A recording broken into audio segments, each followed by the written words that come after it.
ఎడల స్థిరమైనవి నీ ఆలోచనలు నా యేసయ్యా.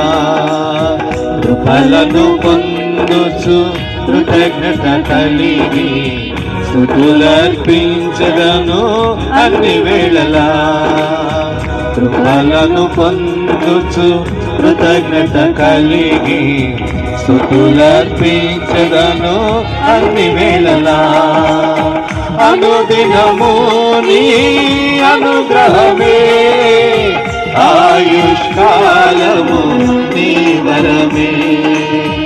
అనుదినము నీ అనుగ్రహమే ఆయుష్కాలము నీ వరమే.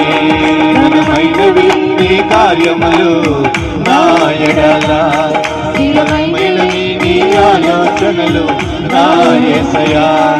ఘనమైనవి నీ కార్యములు నా ఎడల స్థిరమైనవి నీ ఆలోచనలు నా యేసయ్యా. తండ్రి అయిన దేవునికే మహిమ కలుగును గాక. ఆమేన్. హల్లెలూయా. మన ప్రభును రక్షకుడైన యేసుక్రీస్తు నామానికి స్తుతి స్తోత్ర మహిమలు కలుగును గాక. ఆమేన్. హల్లెలూయా.